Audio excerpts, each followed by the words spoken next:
Here we are now on camera, and good morning to everybody watching us on YouTube, Facebook, and LinkedIn, listening to us in Clubhouse as well. It's a great pleasure to welcome Dr. Joe Hug this morning once again.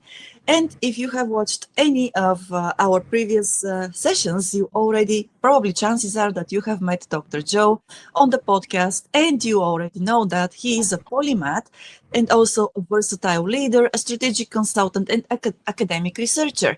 He is also a retired military veteran with extensive experience in emergency medicine, and now he leverages his extensive skills in different areas and teaches his students. So, thank you so very much for agreeing to be on the podcast once again, Dr. Joe, and sharing with you your great knowledge and your students, of course, findings in the area of business in Japan, especially small and medium enterprises here in Japan and the ones that have a long history, because there is so much to learn from them. And of course, they are very close in certain ways with the new and very, very modern startups. So, but before we dive in, I want to say thank you to our first sponsor, and that is Kanchu, or as they are well known online, kanchu.com. There you can meet James Howell and can connect with him via his email, because James and Kanchu, they do projects in the areas of buying and selling real estate in Yokohama. They do real estate investment and property management. So James speaks Japanese, his colleague speaks Japanese, but James is Canadian. So if you have any worries about the language barrier, do not worry. James will hear you out in English, and you can discuss your future projects in English. Do not hesitate to reach out to james@kanachu.com. And now let's go to the body of our podcast and hear what Dr. Joe Hug can tell us. And well, I'm curious to learn. And I'm also curious what company you have chosen to present today. Yeah, good morning. Thank you both for your time as always. Thank you. Well, here in Japan, it's early morning, so And we're pre-recording this to anyone who is watching. This is Tuesday morning. We had to Yes. adjust. So yes, it's early. Well, it's 8:08. So maybe it's early 808, for me. yes. 8:08. Oh yeah. Still early, yes. Still early for me. But yeah, thank you everyone, and I really appreciate the opportunity to be able to share, like Maya said, findings of the research that my students and I conduct, mostly my students, of interviewing SME leaders, CEOs, presidents, whatnot, founders. Um, and yeah, Maya, as you mentioned, also many of these companies have long history. At times, they'll be 100 or more years old, and still going strong. And so today we're Right. going to discuss one of them. As I promised, in the future, I will get permission from the executives to be able to announce the name of the companies and maybe the websites and things like that. But uh, because we just started researching all over again this month, we haven't had the chance to ask for permission yet. So everyone, please bear in mind, I am introducing an SME, but there is no name. So, Okay, like a we'll mystery go with SME. that. Yes, we'll Yeah. go with that because there is really a lot of insight in all of those presentations, and I'm always, yeah, I feel like if more people were aware of the Japanese values, Mm. and not all of them, and we have talked about that. No, not all of them are applicable to nowadays business, but most of them are still are, and there is really a lot that can teach us. Yeah. So, yesterday, as Tim was saying, we're pre-recording this, and I really appreciate the flexibility because my schedule did change, so I wasn't able to join you live on a Wednesday. But I was thinking last night, as I was preparing for today, and I thought to myself, oh my goodness, maybe the listeners or Tim and Maya will begin to say, wait a minute, Joe, didn't we do this company already?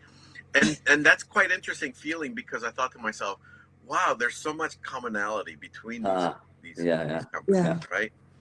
Yeah. Even they don't know each other and they've never really interacted with each other. Some are in Osaka or Kyoto or here in Kanagawa or in Tokyo area. Somehow they still have the same core values. Yeah. And so, yeah, right. It's a That's consistency yes, in their values that yes. runs through across industries, right? Yes. Yeah. Mm.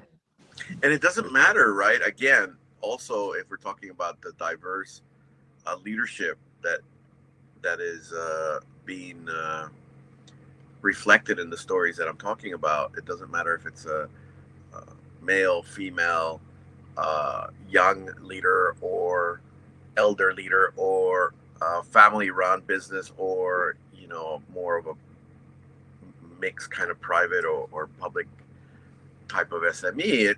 They still have these core values, and so I was thinking last night, oh my goodness. What are some keywords that I could take away from our research to make this company stand out today? Yeah. I think that's well, it's important to make a company stand out, of course, because as you say, they all have commonalities, they have shared values. But at the same time, these shared values are very important because they tell us basically what or how Japanese businessmen do business here in Japan. And of course, once again, I have to say that this doesn't apply across the board. With some companies are really There are very different. exceptions. Yeah. There are exceptions, yes, they are very different. But at the same time, this canvas that we talk about, it's always there, right? There's dominant patterns, Hmm. in both, I think, both substance and also style. Mm. Like those are two distinctions that in many ways go hand in hand, because style has a lot to do with being believable, relatable, trustworthy, all those values that appeal. And I'm looking forward to the first slide because the title jumped out at me. The Right, title you put in there, Joe, jumped out at me. Yeah, right. I got some thoughts on it, but that's what I Cool. want to give Yeah, it. yeah. Please share. Please share. Shall I? Okay, here we go. Oh, shall I share the slides now? Not yet. Not yet. Okay. Okay, we gotta have the drum roll. We gotta lead them. Yeah, we gotta work Right. up to it. Okay. A little teaser here first. Right. A little trailer. Right. So, I first was introduced to this company that we're going to be talking about. So I'll give away some information that might identify it, but I think they don't mind. The CEO is actually quite open to anyone who's interested in even visiting the company. He loves guests. Very friendly person. And I was first introduced to the company because there was a local festival in the city of Sumida. Okay. Is it the city or the ward? I think it's a ward. I think also, it is a ward, right? Sumidaku, Ward, here in Tokyo, but it is sometimes they're called cities. right? So Yeah. Maybe it's both. either way, yes, either way. We is know fine. what you're talking about. Yes. Yeah. Okay. Sumida Ward here in Tokyo, Mhm. one of the wards, and they had a festival where Sumida actually, I guess in the past, and I should do more research about this, but in the past, they were famous for many SMEs, and there's still quite a few.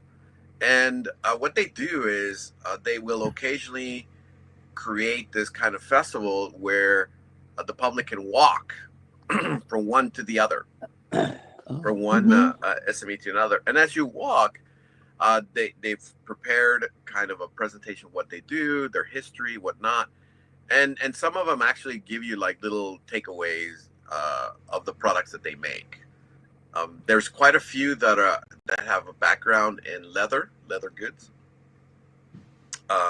but there's a variety of things that they make. So that's how I was first introduced. We walked around for an entire day, but actually the festival, I believe, is about a week long. So you can go any day, anytime, and then you just walk around and visit the SMEs. And so it was a walking distance, kind of walking distance from the local train station, and it was just nice. It was just great. And that was I think the second or third factory we stopped into. And I was quite impressed. I was like, wow, this company is something else. And ever since, I've kind of kept up with it. Some of the university students from our university do internships there. And they are a great friend to our university. So they provide internships sometimes. And they provide lectures if we ask. And they'll send somebody and provide lectures. And most recently, I found out that they're beginning to provide short-term. I don't know what to call it, Tim. Help me out here. It's kind of like an internship, but it's an employee that works full-time at another company and comes to this SME to learn specific skills. What would you call that? Well, does the other company, are they in their group? Like, are they No coming? Okay, are they rivals? no they're they're not rivals because the you don't want your secrets. Yeah. Yeah, secrets. The employee from this Indian, who is Indian, from India, is coming from a larger company, but so it doesn't directly compete against this SME.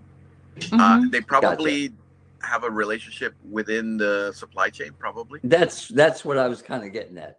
That makes more sense. Yeah, I wonder whether that's the word shuko in Japanese, because they do shuko shine, yes. So, but it could be, Tanjikan shuko, maybe, I don't know, but maybe tomorrow we'll know better when somebody tells us. For the sake of learning, I'm not sure, because often it's the opposite, or to give support. Like some of the larger companies would go to their suppliers and give them resources to fix problems like that. I've seen that. And we've also seen amakudari, where the customer, maybe they're trying to shred people and they give them to their suppliers, so they get descending from heaven is the direct translation, right? Yeah, but in this case, no, I think it's an interesting concept. So it's kind of new to me. Yeah, it's the first I heard, and I didn't know how to translate it, or not that I know the Japanese, but I just didn't know how to word it in English. How to frame it, I'm not sure. So. Interesting. Externship. I don't know. Yeah, sounds good. Externship, if it is a new word, all the power to it, because it is what it is. Coin that word. So this larger corporation, famous, again, will go unnamed, but this larger corporation, very famous, it sent this worker to this SME, and the SME is showing them and training them for a very short period of time. I believe it's something like 3 months or something, so that they can return to the larger corporation and possibly teach others and or explain to the larger corporation how to best work together, right? Right. So I thought, wow, that's interesting. Pretty interesting. Yeah. So that's one thing that's going to stand out, right? So if it sounds like, wow, this sounds like another SME we talked about in the past, actually, this is quite different in what they're doing. It's got a different twist. The point being is that they support a kind of an entrepreneurship mentality or kind of thinking, and they love to support that. So that makes them different than a lot of SMEs that we've interviewed in the past. It's cross fertilization almost, right? Something, you're enriching your company from the experiences of others, right? I mean, well, like you said, Tim, it's typically the other way around. Right. Yeah. Oh, that's interesting. Yeah. So because in the grand hierarchy, the customer is supposed to know more than you about the product, especially if you're supplying something, right? So that's interesting. Yeah. Right. Yeah. Because they're the ones that tell you what they need, right? Right. Huh. Well, there you have it. So that's the introduction. And Maya, please take away Woohoo! to the first It's a slide. drum roll. Okay. Da-da-da. We need to get that drum roll sound effect, Maya. I think we need that. Yes, we should. I'll check out how I can do that.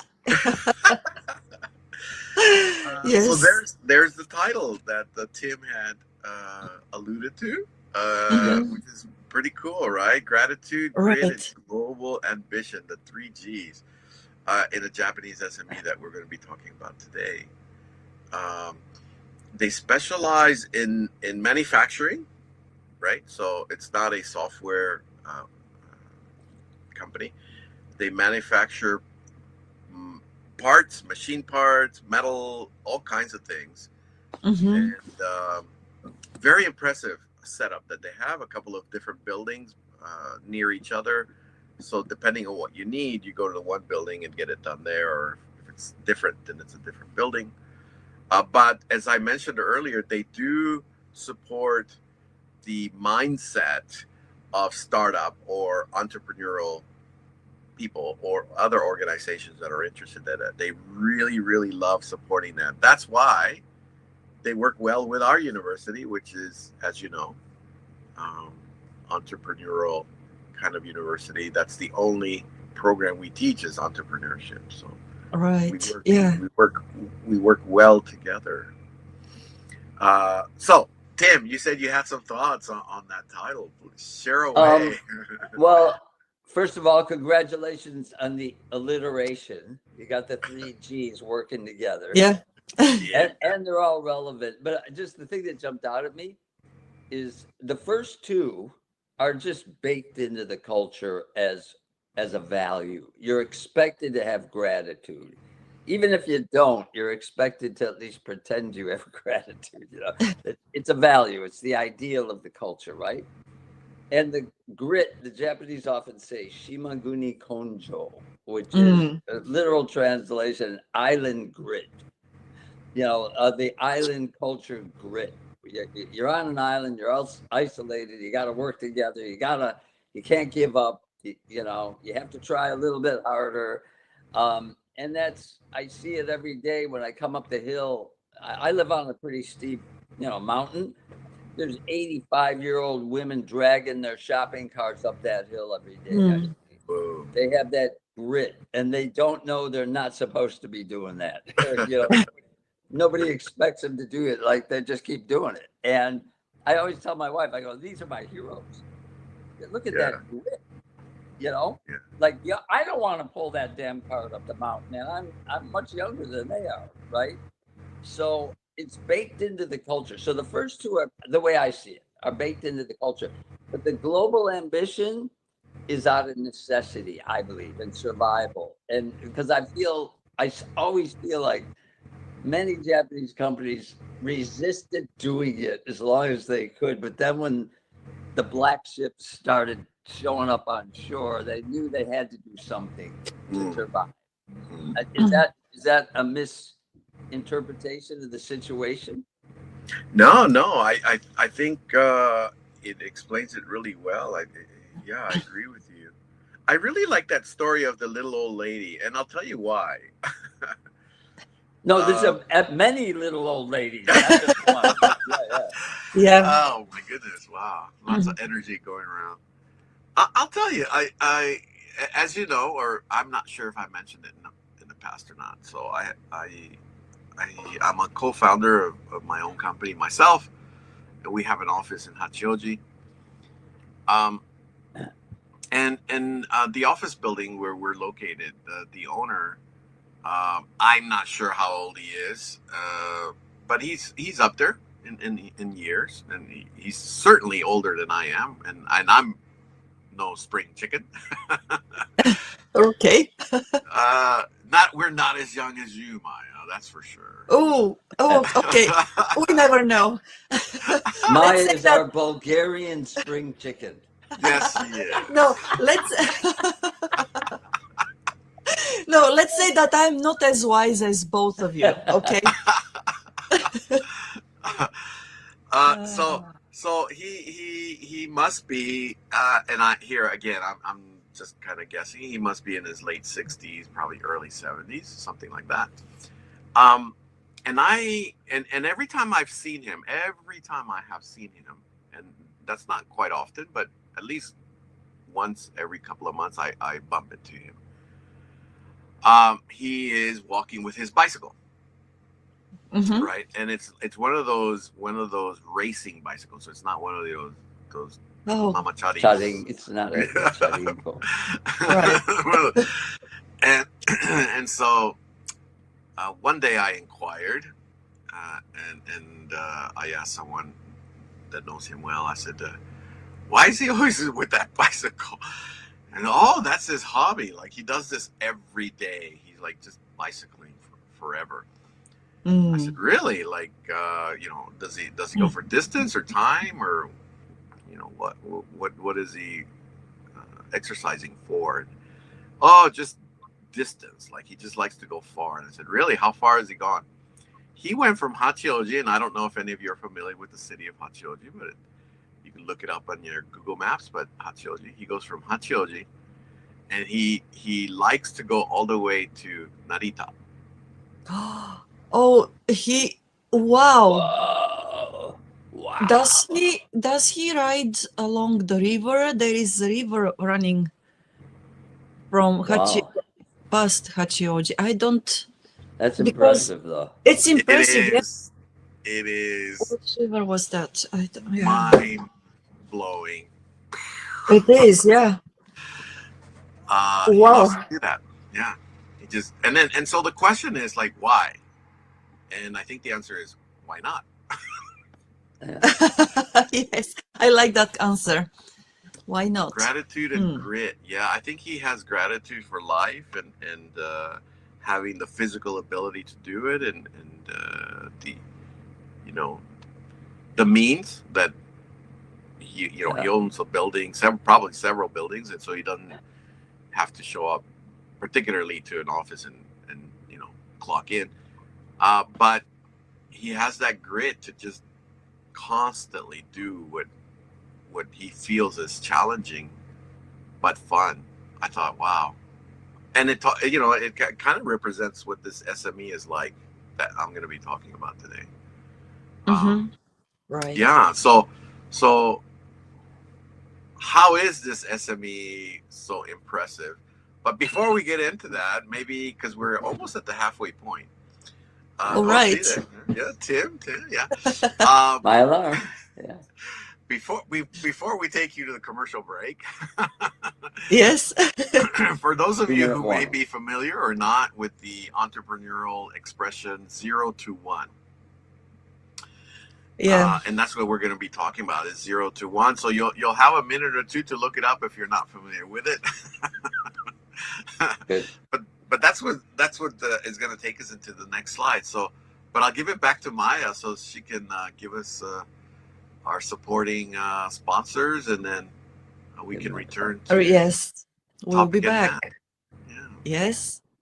Well, thank you very much for this, Dr. Joe. And yes, I want to say thank you to Houze, or also as they're known, Houze Inc.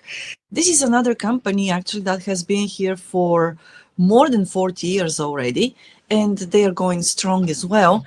So if you have any ideas, if you want to do a project in the fields of custom home design or construction, commercial building construction, please reach out to Houze and talk with them. You can find them online at houze.co.jp, or reach out to them via the email address webmaster@houze.co.jp. They work predominantly in the Yokohama area. So, but if you are in any other areas, they might be able to help you with some connections. So do not hesitate. Talk with them, work with them. We have our very good friend Hana Urushizawa Howell working there.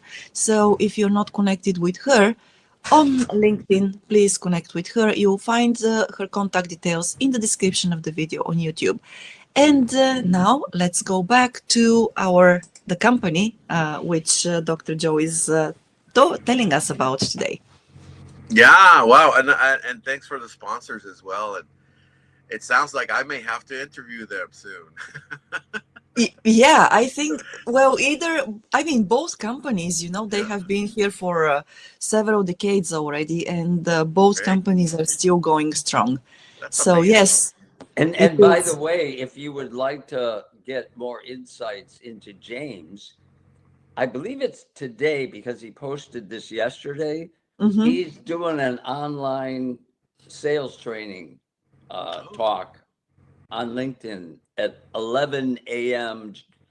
Japan time. I think it's today, right, Maya? So I just Tuesday. want to give him a Yes, I quick think plug. it is Tuesday. So I hope it is recorded so everybody who watches us tomorrow will be able to watch the recording as well. No, I Yeah. think it's today because he posted 17 hours ago. So he said Yes. tomorrow. No? oh, what Maya means is today because we're recording. It'll be So tomorrow. tomorrow when they watch it, it will already have happened, I believe. Right. Yes. Okay. Yes. We're time So traveling that right was a now. meaningless comment right there. That was only directed at Joe. Yeah. Okay, thanks. Yeah, I'll certainly look that up, and if I have a chance, I'd like to listen in and learn a bit. Yeah. And back to this company, again, quite impressive company. If you ever have a chance and you are in the Sumida Ward area, and you want to learn about them or visit their offices, anyone can please reach out to me, and I'll kind of connect you. Okay, next slide, Maya. Yes. So Here we go. yeah, for those of you, as I mentioned previously, 0 to 1. So this is a concept that is often used in startups because it means taking something from idea and then bringing it to fruition or bringing it to reality or almost into a final product, right? So it could be anything. Obviously, if it's something tangible that you can touch, physical, then it's much easier to understand. But if it's software or whatnot, then it's kind of hard because it's all conceptual. But this company, founded in 1968. Anybody born in that year? I was 10 years old. Okay. Okay. Maya wasn't even around, No, so I wasn't born. No, I wasn't born the in that spring year. chicken. Maya was negative, I don't know, 20 years old maybe or something. I don't know what it is. I never asked, but No, this idea of the spring chicken is so funny. I can imagine, a chicken running in a yard there. Yeah. I think I'm going to have AI make a Bulgarian spring chicken for me. I'm gonna, It actually sounds like a Right. real type of chicken. Oh, it's a Bulgarian spring chicken. Well, as long I have absolutely nothing against that, as long as it is not roasted chicken. no, you'll be walking around telling Yes. everybody what to Okay. do. Okay. Yeah. So founded 1968. It has a steady growth. Now this time around. Usually we don't get financials from the companies, but this time around they were kind enough to share a little bit. But they've grown from 800 million in, most recently to 1.1 billion yen in 2021, and then after that they've kept growing. They've actually increase their resources as far as staff and space for their Yeah. manufacturing. So they are growing and doing really well. And as I mentioned, they do excel from 0 to 1. Now, what does this mean for the outside world? Is that they support companies that have something in their mind, this vision of a product that they want to reproduce, but they really don't know how to create it or if it's going to work. So they can go to this SME. The SME will then create a prototype for you. And then that you could say, okay, wow, yes, we'd like to adjust here or this bigger or this smaller or whatnot.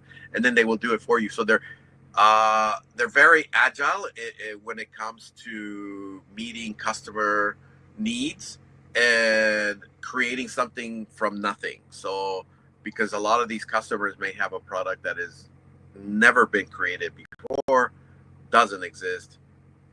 You come to this SME, they will make it for you. Now that is quite amazing because they It do is, work yeah. with all kinds of materials, from really heavy duty metals to plastics and whatnot. So Yeah. quite amazing. Are they all physical products? Yes, they are physical products, so they're not a software type of. Gotcha. So they're kind of like concept implementers. Yeah, Mm. yeah. They take a concept and they specialize in implementing it, making it Right, real. Gotcha. right.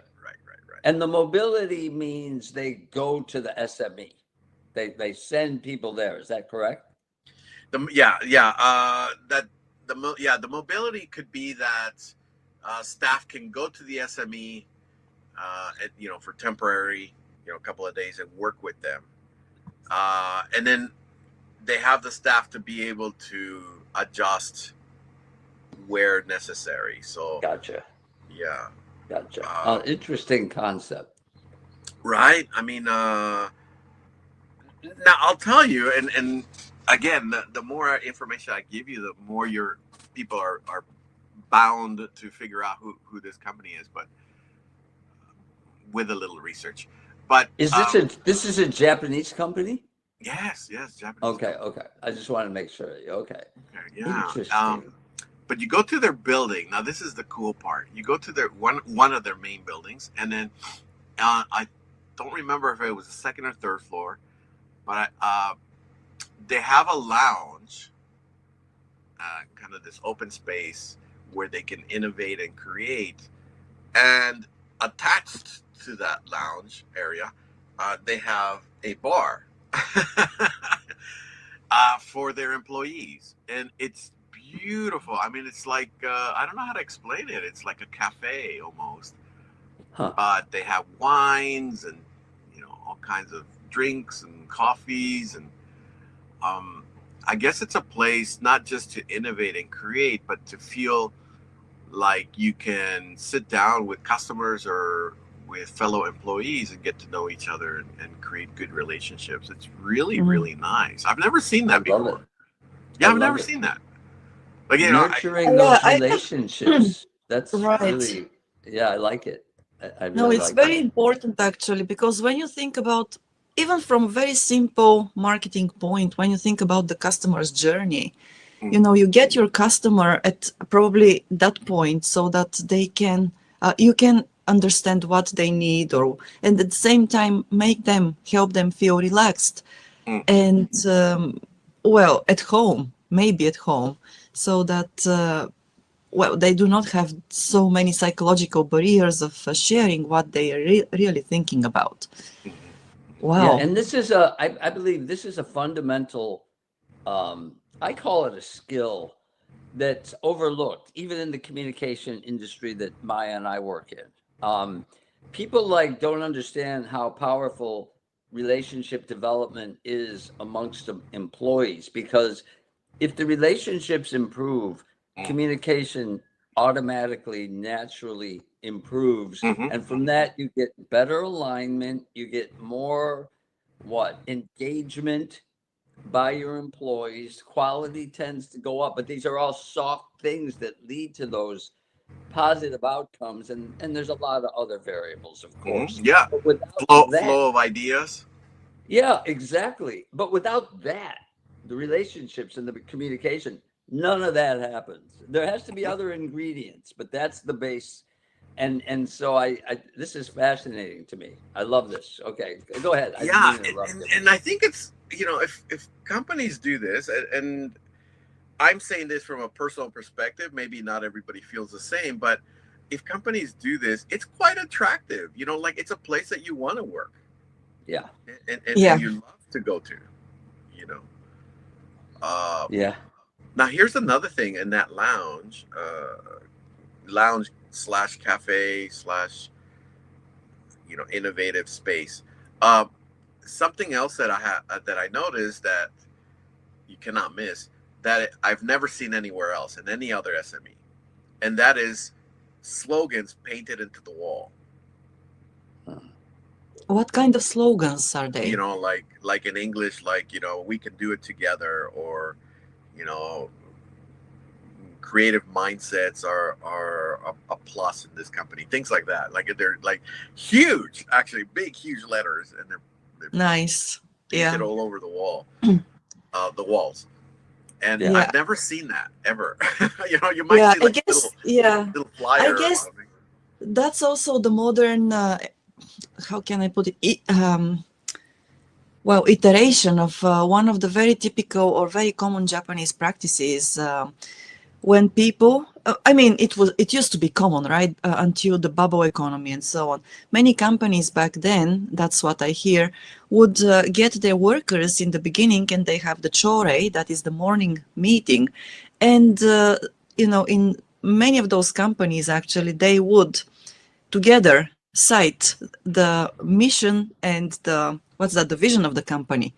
Yeah. So it was like, it sounds like indoctrination to a very big extent, but I think that it helped. Even though I read the book about the founder of Panasonic, Oh, Mr. Matsushita, and he used to do that. Ask his employees to actually cite the logo, not the logo, the mission of the company. Yeah. And though in the beginning there was resistance to that, eventually the employees got used to it, and his belief was that it would help create that spirit, group spirit, team spirit, right, of people working together. It So was I, like a spiritual endeavor. It's borderline yeah, religion. And hmm, a lot of Japanese have said that about Matsushita. So yes, that's yeah. interesting. Yeah. But I see that as the modern iteration of that practice. yeah, yeah. It's like, and I may be mispronouncing it, and I may also be giving the wrong information. But when I was in the military, we used to have this expression called "esprit de corps," Esprit de corps. Yeah. and yeah, it's like having pride in the unit that you belong to, right? Yeah. Right. Demonstrated through action and effort, correct? Yes, yes, Yeah. yes. Uh, so something like that, I guess. Yeah, and like you said, it's more modernized, you know, kind of updated Hmm. in a way. And yeah, so the walls, and so when you walk into that lounge, you see that, and it's quite amazing. Like I said, I've never seen that before, and I think that's good. It's a plus for the employees to say, "I belong." You know, they see it, they think it, they do it, they practice it. It's pretty nice. Pretty nice. You Yeah. know, it's Yeah. in a general sense, and I've seen this in so many Japanese companies. There's this focus on developing the inner spirit, the inner values, because there's this implicit belief that if you build a quality car, Toyota says this straight out, a quality cars start from quality people. And Ooh, yeah, I love it's that. an inside out. They understand that if it's not inside, if the spirit isn't there in your employees, then it's not going to manifest in the real world. You have to, and oftentimes I feel like my culture goes for the external stuff. Like we want to build quality and we'll make a system, and they overlook the spirit building and getting people to care. And and so I see this pattern in most Japanese companies. So this makes sense to me, right? Yeah, yeah. I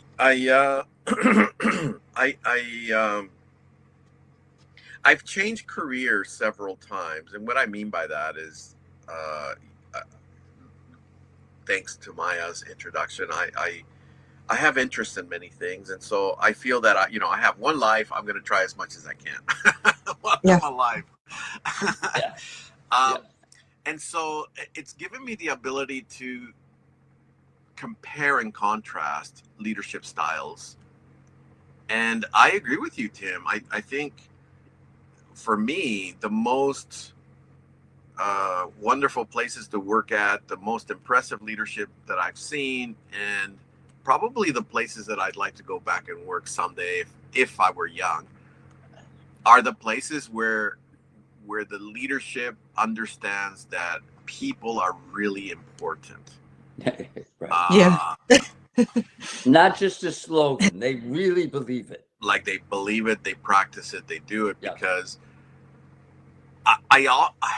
there's it's interesting. Last night I was having a conversation about an organization bringing in new people to replace older people, and they're famous or they're well known or they have a special skill. And I thought it reminded me of what Jim Collins called the famous business Good to great. writer. Yeah, Good to Great was one of his books, that he described a term called the silver bullet. And a lot of companies sometimes, when things are not going right financially or whatnot, they'll bring in the either a leader or a group of people, thinking that okay, they're going to make everything great. Everything's going to go back to better. But and you're talking about outsiders, right? People from outside. Yeah, outsiders, right? Yeah, bring in the new blood. Yeah. It's the silver bullet theory. But actually, he says that had these companies focused more on the people they already had,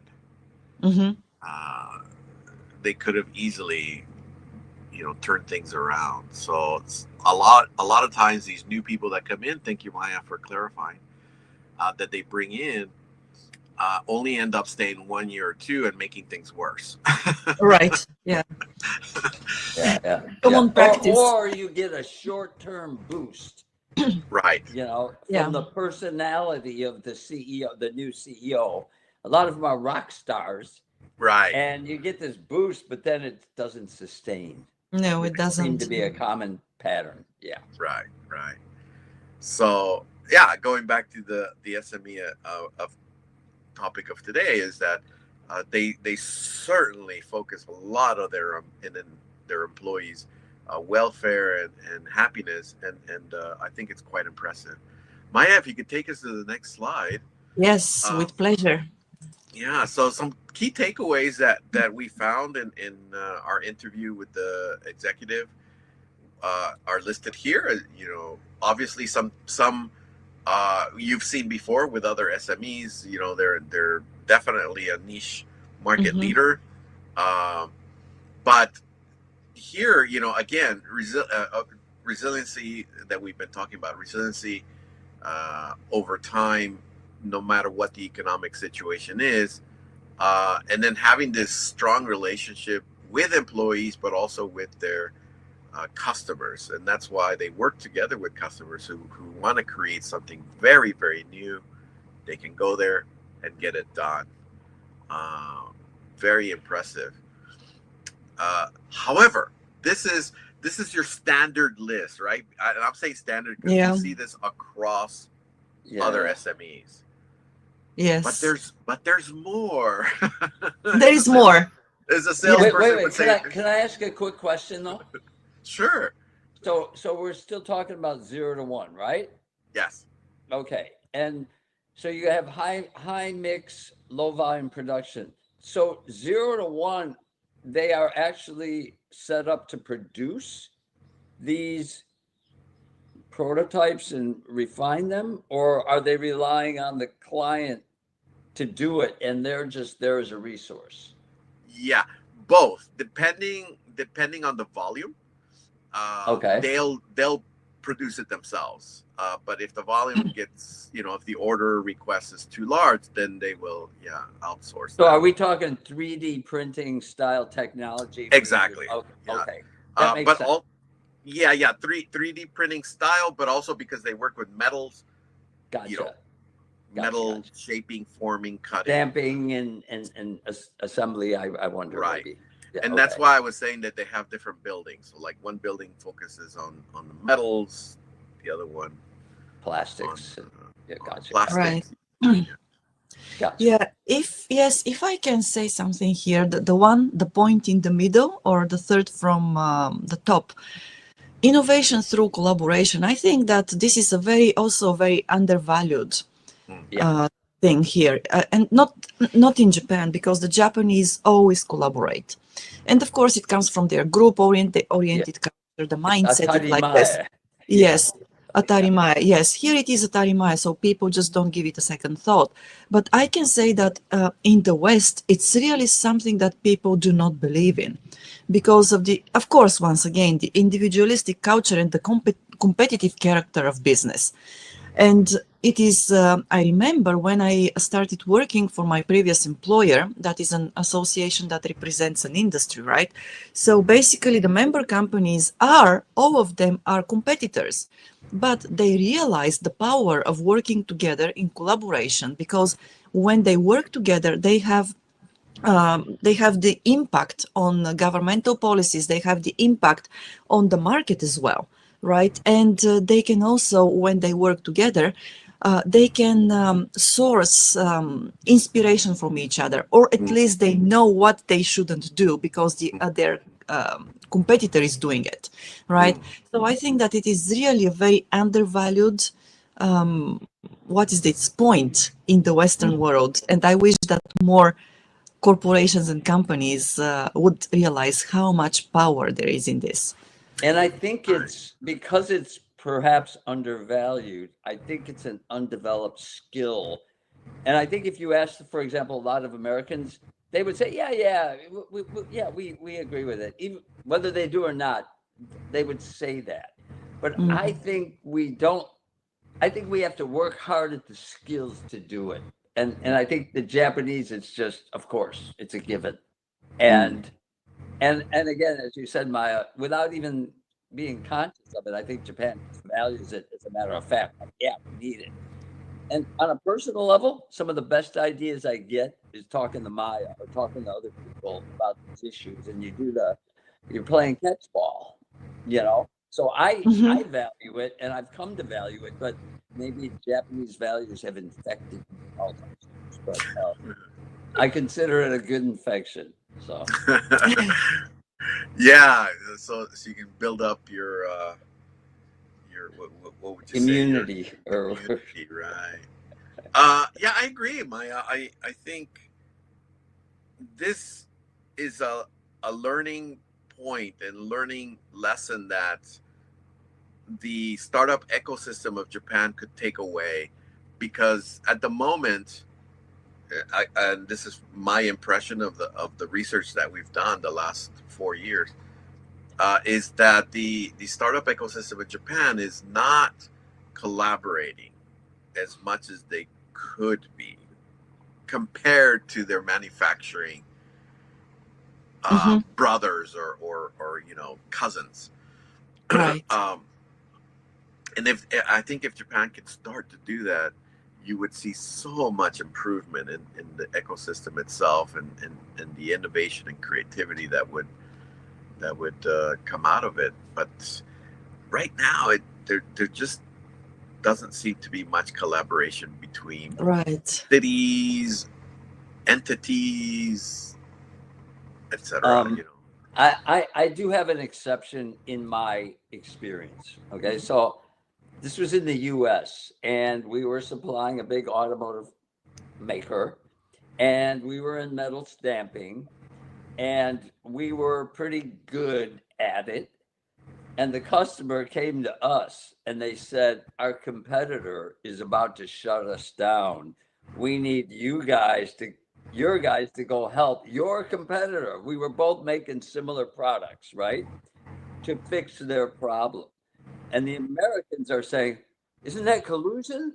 We're not supposed to be doing that. Like there were structural, so it was done secretly off the books, where we actually, but it wasn't done voluntarily. Like our resources didn't want to do it, but the customer was telling them to do it, and they thought, okay, if we can help them, then we're going to look good. So we'll do it this time. But I remember the American legal guys were really grumbling and paranoid about that behavior. So just kind of a weird exception that I actually observed once. Yeah, with collaboration. Yeah, I agree. So yeah, thank you, Maya, for pointing that out. I think it's an important aspect that the startup ecosystem could take away, and then maybe hopefully this year or next they'll start taking it to heart and saying, yeah, we need to collaborate more and work with each other so that we can help more entrepreneurs or innovation come to life in Japan. I just think it's kind of holding things back when this Mm-hmm. organization wants to do what they want to do on their own without working with anybody else, or no, this is our little daimyo. Bubble. Yeah. um, okay, but there's more. So these are the main takeaways, but then there's more personal takeaways that the executive told us, and so that's on the next slide here. And these again, these were very impressive for us, but also at a more personal level that the executive shared with us. I like the one where it's second to the bottom. I really like that one. Avoid becoming a lonely emperor with no clothes, surrounded by yes men. Oh Mhm. yeah. I love Yeah. that. Yeah. In organizations where I've worked where I just felt miserable, this Mm-hmm. stands out. Yeah. That's yeah. And that's a challenge for every leader, Um, it's a challenge. It is a What challenge. Yeah. what is that expression? Um, power corrupts absolutely, or something like that. Yeah, Yes. yeah. Yeah. Absolute power corrupts absolutely or something. Yeah, yeah. Yeah. There's an expression. It's really great And the expression, but Japanese hierarchy is another impediment to achieving this openness. It can be done, but the fact that they're committed to doing that is a recognition, and even the guy who took over Japan Airlines and got him out of bankruptcy said that he had to get people drinking before they would tell him what they really thought. So he was like serving beer to other people was part of his technique to get them to open up to him, because he said, I'm the CEO and I'm worried they're not going to tell me their true feelings. So right. but I like the last bullet point, because this is in the West, we want everything to be logical and Yes. clean, right? Yeah. In Japan, they like, wait a minute, you can't just pretend we're not human. Yeah. Exactly. You can't pretend that humans don't have feelings and emotions. And the Japanese are more willing to sacrifice a little logic and efficiency for the consensus of the group, because they know if the group is behind them, it'll get done and it'll be done effectively, even if they have to give something up. Yeah. Implementational feasibility is the expression I heard used, right? And I always thought, man, the Westerners, at least my American compatriots, they want to leave that out. Emotion is a bad thing, right? Feelings are bad, No, Right. they're real, right? So Yeah. interesting. Yeah. Yeah. Unfortunately, at an organization that I'm familiar with or interconnected with, I've and going back to the one I pointed out, I'm beginning to see that now. The early stages of this one emperor beginning to get people that say yes to his will Yeah. closer closer to him, while the rest of us are shunned, if you will, Yeah. or not included in the conversations. And I'm beginning to see that, and that's making me sad. But nothing I Yeah. can do about that. Nothing I can do. Right. I have noticed also that sometimes it's really difficult to get people to tell you the truth. Yeah. And I remember, well, there is an instance I'm talking to somebody, who said that, okay, so your website is really in a bad condition. And it wasn't my website, it was a client's website. And then I said, okay, so the website, I don't agree with that, but please do convince me that it is in a bad condition, because all the links were working, the SEO was okay, and everything was fine. But that person was, he said, okay, it's in a bad condition. I said, I don't agree with that, but do convince me, and then let's work together to improve it. Mm-hmm. And then that person just shut up. And, that was it. Mm.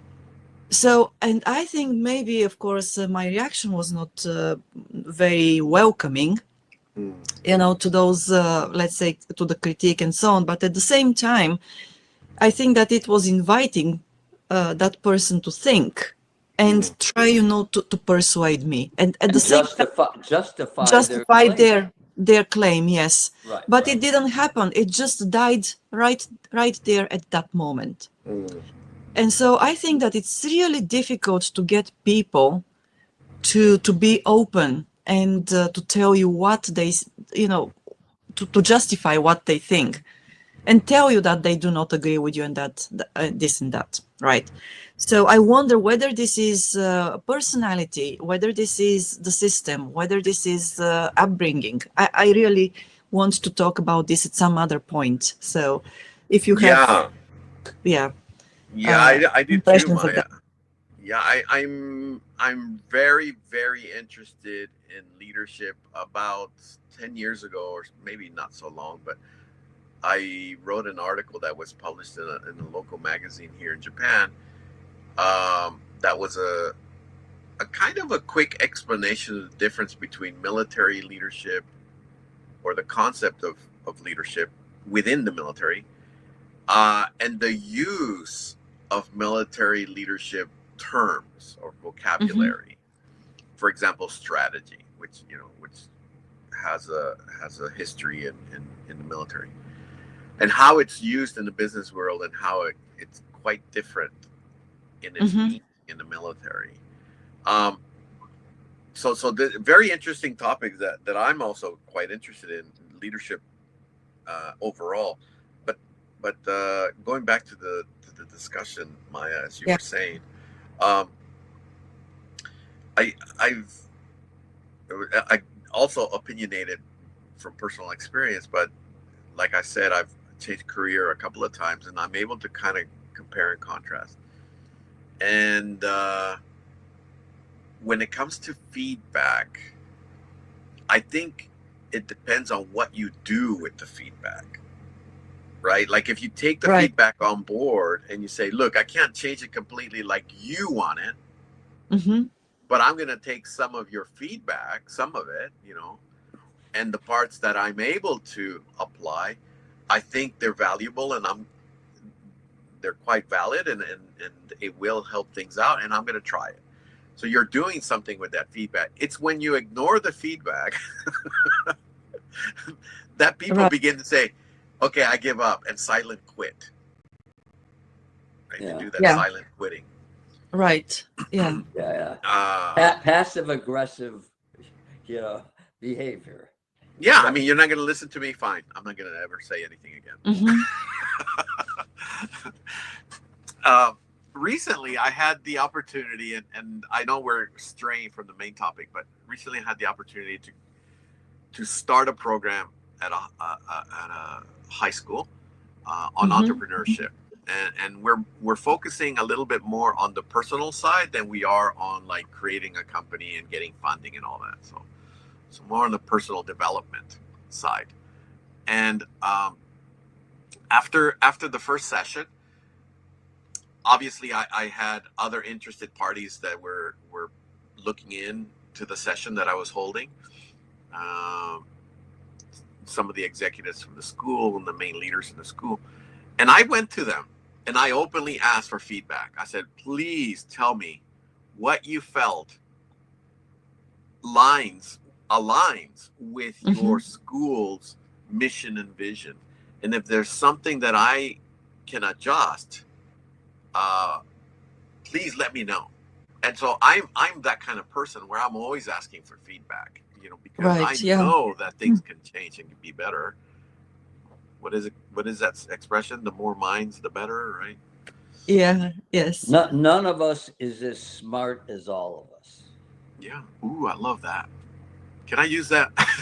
Yeah. I Yes. stole it from a mentor years ago. You know, he Ooh. was really into the collaboration thing. He was American, by the way. Yeah. Yeah, I Yeah. love I that. think there's also, to Maya's earlier point about individualism, there's also this pride of authorship. And I saw it with Mm, engineers. mm, Engineers in America, American engineers, wanted to work on a thing by themselves and then say, look at this great thing I designed. Yeah. While the Japanese engineers were very collaborative, and the American engineers often had trouble adjusting to the Japanese style of mm. collaboration because it took away that pride of authorship. So I think that was going on as well as a dynamic. So interesting, yeah. And as Maya mentioned, it could be just like a personal characteristic Yeah. or some influence in the person's background. It's not always culture. Insecurity. Yeah, Yeah, it's insecurity. insecurity. Ooh, that's a good one. I love that. Yeah, for sure. For sure. Yeah. That's what I'm saying. The American bell curve is wide and flat, and there are a lot of people that buy into that collaboration. Just it's maybe not the norm, or it's Mm, more of a challenge. You know, it's all about tendencies. So right. yeah, this is Um, great. yeah, great discussion. Thank you, Maya, for And you mentioned initializing the that. you mentioned like how many management terms came from the military. Hmm. And it reminded me of something when I read Drucker's book on management tasks, responsibilities, and something else, right? I can't remember. It was a big, thick book, right? Yeah, And all one his thing books are jumped out thick. at me. One thing jumped out at me, you know, many things did, because he was a really good writer. Mhm. But this one insight I had never considered was he said the Western management model is based on the military. Mhm. And the military model, and this is the old school model, is based on being able to respond quickly to emergencies, Mhm. to to events, right?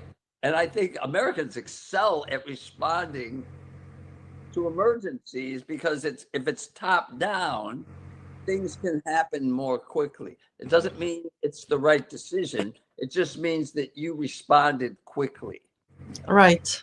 Yeah. And Japan is more like an amoeba, and the Japanese model was not necessarily designed to respond to emergencies. It was to prevent the emergency, you Mm. know, in the first place. It's more preventative and process oriented and long term oriented. And that insight gave me a perspective about U.S. management. And the only thing I'll add is I read like a few years ago that if you look at special forces in the military, Mm. they don't, they have spread out their authority to the lower levels um, compared to some of the other branches of the military. So Mm. even that model has evolved because they gotta be on the ground and know how to respond. Does that make sense to you based on your Yeah, background? it does. I've never, I maybe some of the listeners know, and I served 20 years and I retired, but I was never in the special forces. Never. Right. I met a few, but I was never involved with them. Yeah. But but yeah, one of the writers of units like the SEAL team, what's his name, Jacko something. Jocko, yeah, Jocko something. Yeah, I've seen him. He's Yeah, he was a interesting guy. Yeah. former SEAL. Um, Willings. something, yeah. He writes about how it is important to trust your members. You have to trust them because Yeah. if one fails or one is injured or God forbid, gets killed, you got to know that the rest will be able to take up the necessary Pick up the uh, slack.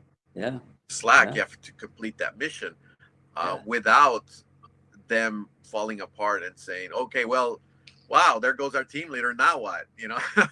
Yeah. and, Yeah. and Yeah. so so there's while there is a leader of a team, um, in a sense, they're all leaders Yeah. because they all have a vast amount of different skill sets. So the communications, when the communications are necessary, that communication expert is the leader at that moment.